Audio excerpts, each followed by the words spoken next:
IPL 2025 auction Indian Premier League season 18ರ mega ಹರಾಜಿನ ಮೂಲಕ Royal Challengers Bengaluru franchise Jitesh Sharma ಅವರನ್ನು ಖರೀದಿಸಿದೆ. ಅದು ಕೂಡ 11 ಕೋಟಿ ರೂಪಾಯಿ ನೀಡುವ ಮೂಲಕ ಎಂಬುದೇ ಅಚ್ಚರಿ. ಅತ್ತ ಕೆಎಲ್ ರಾಹುಲ್ ಖರೀದಿಗೆ ಆರ್ಸಿಬಿ ನಿರಾಸಕ್ತಿ ತೋರಿರುವುದು ಇದೀಗ ಅಭಿಮಾನಿಗಳ ಅಚ್ಚರಿಗೆ ಕಾರಣವಾಗಿದ್ದು.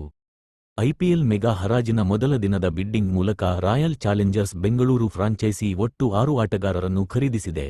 ಈ 6 ಆಟಗಾರರಲ್ಲಿ 3 ಭಾರತೀಯರು, 3 ವಿದೇಶಿ ಆಟಗಾರರಿದ್ದಾರೆ. ಇವರಲ್ಲಿ ಅತ್ಯಧಿಕ ಮೊತ್ತ ಪಡೆದ ಭಾರತೀಯ ಆಟಗಾರನೆಂದರೆ wicket keeper batter Jitesh Sharma. ಕಳೆದ ಸೀಸನ್ನಲ್ಲಿ ಪಂಜಾಬ್ ಕಿಂಗ್ಸ್ ತಂಡದಲ್ಲಿ ಕಾಣಿಸಿಕೊಂಡಿದ್ದ ಜಿತೇಶ್ ಶರ್ಮಾ ಅವರನ್ನು ಈ ಬಾರಿ ಆರ್ಸಿಬಿ ಬರೋಬ್ಬರಿ 11 ಕೋಟಿ ರೂಪಾಯಿ ನೀಡಿ ಖರೀದಿಸಿದೆ.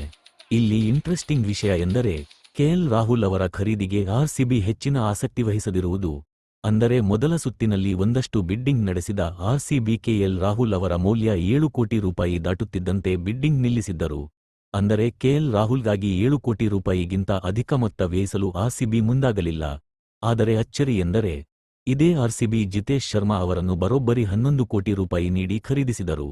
ಇಲ್ಲಿ ಎಲ್ಲಾ ರೀತಿಯಲ್ಲೂ ಜಿತೇಶ್ ಶರ್ಮಾಗಿಂತ ಕೆಎಲ್ ರಾಹುಲ್ ಉತ್ತಮ ಆಯ್ಕೆಯಾಗಿತ್ತು. ಇದಾಗ್ಯೂ ಆರ್ಸಿಬಿ ಆಕ್ಷನ್ ಬಳಗವು ರಾಹುಲ್ ಖರೀದಿಗಾಗಿ ಹೆಚ್ಚಿನ ಆಸಕ್ತಿ ವಹಿಸದಿರುವುದು ಅಚ್ಚರಿಕೆಗೆ ಕಾರಣವಾಗಿತ್ತು. ಒಂದು ವೇಳೆ ಆರ್ಸಿಬಿ ಜಿತೇಶ್ ಶರ್ಮಾಗೆ ವ್ಯಯಿಸಿದ 11 ಕೋಟಿ ರೂಪಾಯಿಗಿಂತ 1-2 ಕೋಟಿ ರೂ.